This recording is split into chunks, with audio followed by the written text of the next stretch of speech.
Omicron की दस्तक हो चुकी है, देश अलर्ट पर है। अलग अलग राज्यों में इससे निपटने के लिए व्यापक तैयारियां की गई है। मुंबई से लेकर देश के तमाम शहरों में किस तरह की तैयारियां, ओमिक्रॉन की ऑल इंडिया रिपोर्ट पर आइए डालते हैं नजर।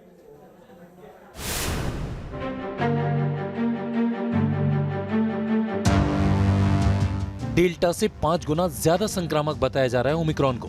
अगर ओमिक्रॉन ने ज्यादा आबादी वाले देशों पर कहर बरपाया तो कितने लोग इससे प्रभावित होंगे?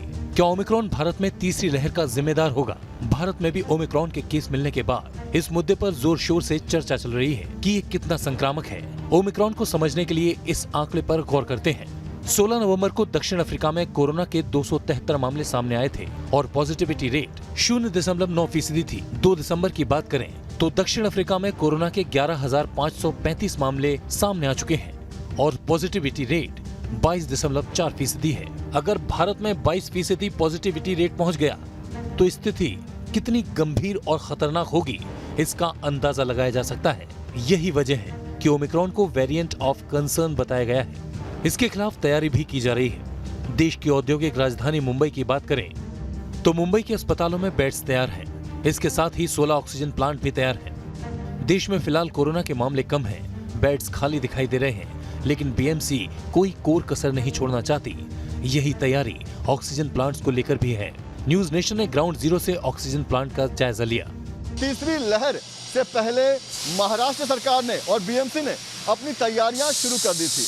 मुंबई में करीब 16 अलग अलग अस्पतालों के पास ऑक्सीजन मैन्युफैक्चरिंग प्लांट तैयार किए गए और अब ये प्लांट बनकर तैयार हैं। मुंबई के बीकेसी जंबो अस्पताल में किस तरह से ये जो ऑक्सीजन मैन्युफैक्चरिंग प्लांट है ये बनकर तैयार है।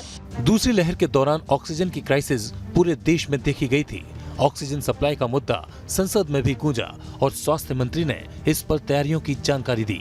3,240 पीएसए प्लांट आज देश में लग रहे हैं, उसमें से 70% आज कार्यरत भी हो गया है।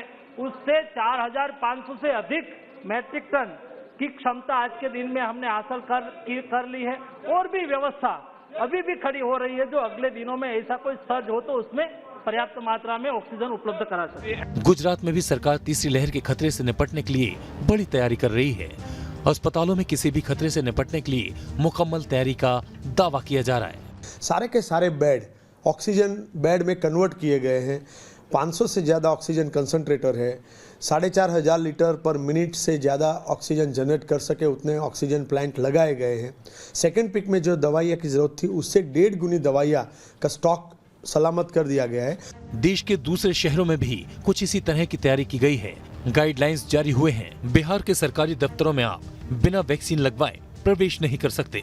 ओमिक्रॉन की आहट के बीच अनलॉक 10 तो बिहार में लागू किया गया है, मगर इसके लिए अब नए दिशा निर्देश दिए गए हैं। जी हाँ, अब बिहार में सरकारी दफ्तरों में जो लोग जाएंगे, जो लोग काम करेंगे, उन्हें कोविड के दोनों वैक्सीन लेकर रखने होंगे, तभी उनको सरकारी कार्यालय में प्रवेश मिलेगा।